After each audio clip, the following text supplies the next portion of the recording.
because they are socially ridiculous and they dress a lot better than I do. Well, here's a little secret. I was one of those socially inept tweens.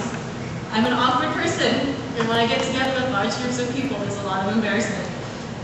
In middle school, dissatisfied with my own abilities and my inherent shyness, I decided that it was time for a change. I would make friends, climb ladders, and make spectacular grades by whatever means possible. My greatest desire was to be liked, and so I strived to please others, content with changing myself and cheating my way into other people's favor. It was a terrible time where I placed God into a box, which I only opened on Sundays during service. Then, my freshman year in high school, my parents dropped a bombshell. We were moving to China. Of course I didn't believe them, but I still relished the attention I received. The gifts, the hugs, the promises of we'll be friends forever were awesome. They were an assurance to me that I was still important. However, when my parents set a date for the move, I panicked. And none of those prior assurances from my friends did any help. We were moving to a distant land, and I had no clue why, and worst of all, I had no identity. I had spent my life chasing other people's approval, and now it was being taken away. My parents told me to pray, but all I could do was ask God why. The last thing I was able to do before my move was a missions trip to Tijuana, Mexico, with training in LA, where we were to build houses for needy people and evangelize. It was this experience which really transformed my life. While there, I met counselors who were so amazingly passionate for God that it was awe-inspiring and intimidating. For awkward people like me, it's really easy to fall under peer pressure. And I wanted the same sort of confidence and joy as those around me. I remember being so frustrated that I couldn't hear God's voice.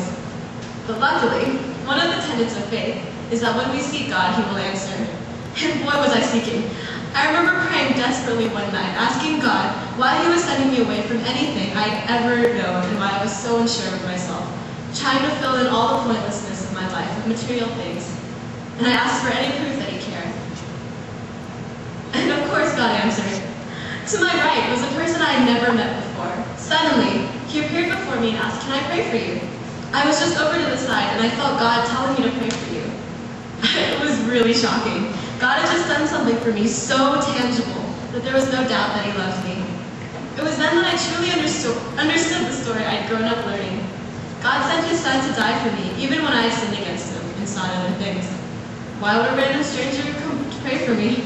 On a greater scale, why would God send Jesus to die for a sinner? It could only be inspired from love. From that point on, I began to actively pursue God, and it has been an amazing decision. China became not a burden, but an opportunity for me to live for God and set examples in His name. I gained confidence in myself, certain that God has created me with a purpose in mind.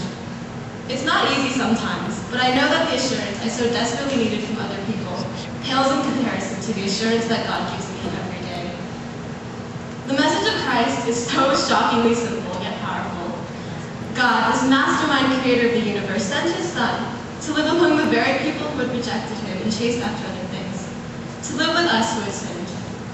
This Son, Jesus, lived a completely blameless life of prayer, teaching, and learning, and yet in the end, He had to die on the cross and rise again, taking our sins with Him so that we can still be saved. And yet we receive so much more. We receive a guarantee that no matter what, God never gives up on us.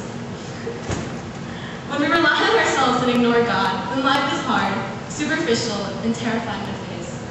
I've seen it in those I love and in myself. There is so much suffering, so much uncertainty and doubt, that it would be impossible to undergo alone.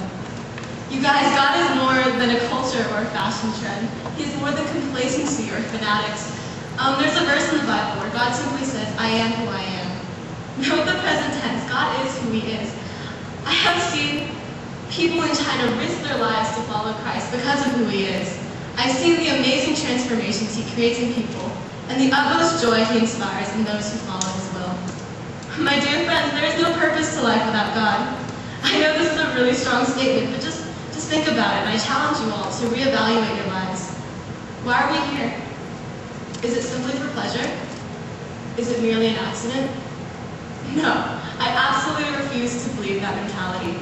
God is the constant in our lives, who is eternally loving, eternally merciful, and eternally ours. Thank you.